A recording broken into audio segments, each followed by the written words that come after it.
क्या नाम है आपका? मेरा नाम प्रथित है। मैंने करीब 4 पेड़ लगा दिए क्योंकि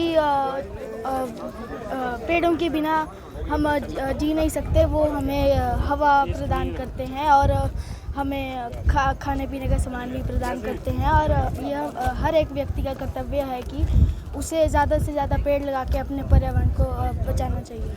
हाँ जी, मैं पूरी दुनिया को ये बताने का प्रयास करूँगा। भारद्वाज है। मैं शिमला के सेंट एडवर्ड स्कूल में पढ़ता हूँ।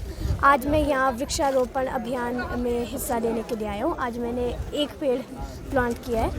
तो मैं एक ही संदेश देना चाहता हूँ क्योंकि इंटरनेट एक बहुत बड़ा माध्यम है जिससे हज़ारों लाखों यहाँ तक कि करोड़ों लोगों तक एक बार में पहुँचा जा सकता है।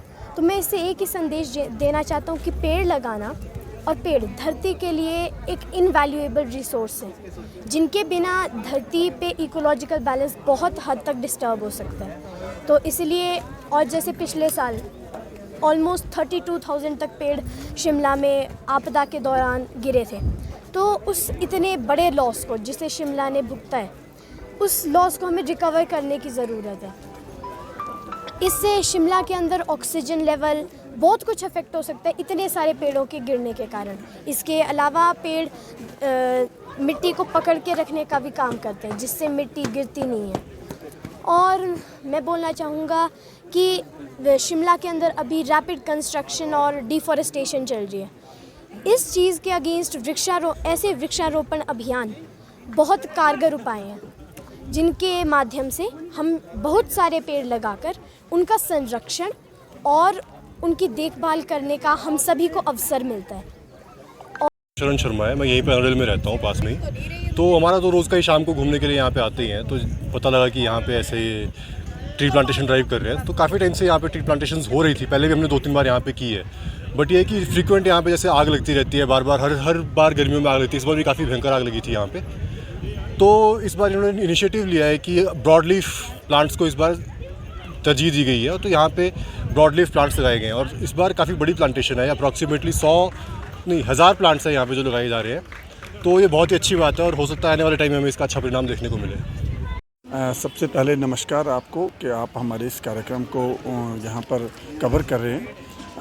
एक परिवार एक पौधा ऐसा एक कार्यक्रम आज यहाँ पर गोल पहाड़ी कैथू में हम कर रहे हैं और इसका सुनील उपाध्याय एजुकेशन ट्रस्ट के माध्यम से इस कार्यक्रम को कर रहे हैं। कुछ और भी ट्रस्ट हमारे साथ यहाँ पर जुड़े हुए हैं जो भी इसके साथ हमारे साथ हैं।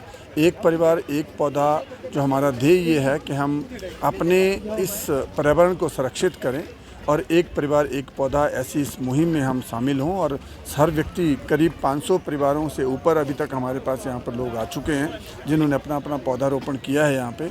और मेन मकसद यही है कि हम अपने पर्यावरण को सुरक्षित करें। अब पर्यावरण संरक्षण से हम न केवल एक जंगल को तैयार कर रहे हैं मगर अपने पर्यावरण को और अपने जीवन को भी सुरक्षित कर रहे हैं। हम संरक्षण की जहाँ तक बात है तो हम इन पौधों का जितने लोगों ने यहाँ पे पौधे लगाए हैं तो हमारे वॉलंटियर समय समय पर इन पौधों को आकर यहाँ पर देखेंगे और उसमें देखेंगे कि कितने पौधे को किस तरह की ज़रूरत है। वो भी हम इवन फॉरेस्ट के साथ भी हम ऐसा टाई अप करें। कुछ आज हमारे पास वन अधिकारी भी यहाँ पे आए हुए हैं, उनके साथ भी टाई अप करेंगे कि उन पौधों के लिए जो भी ऐसी कोई ज़रूरत होगी उसके लिए हम उनकी सहायता भी लेंगे और हम उसका संरक्षण भी करेंगे। जी देखिए, हमने जैसा कि कहा था कि ये आम जनता का अभियान है, एक परिवार एक पौधा। इसके तहत हमने शिमला के आम जनमानस से ये अनुरोध किया था कि वो आए यहाँ पर अपने परिवार के साथ एक पौधा लगाएं, क्योंकि ये जो क्षेत्र है ये आग के कारण यहाँ पर बहुत ज़्यादा वनस्पति और वन संपदा को नुकसान हुआ है। और यहाँ पर ज़रूरत है, क्योंकि यहाँ पर चीड़ के वृक्ष हैं, यहाँ पर ज़रूरत है कि यहाँ के जो ये वन संपदा है इसको बदला जाए। यहाँ पर हमने आज देवदार, बाण, मोरी ऐसे हमने यहाँ पर पौधे लगाए, क्योंकि उनके साथ बहुत ज़्यादा नमी धरती पर रहती है और आग लगने का कम चांस होता है। तो मुझे लगता है कि इस अभियान के तहत हमने ये लक्ष्य रखा था 1000 परिवार और 1000 पौधे, और बहुत खुशी हो रही है कि बहुत अच्छा रिस्पांस रहा है। बहुत से परिवार यहाँ पर आए और हमारा जो लक्ष्य है वो पौधों का पूरा हुआ है।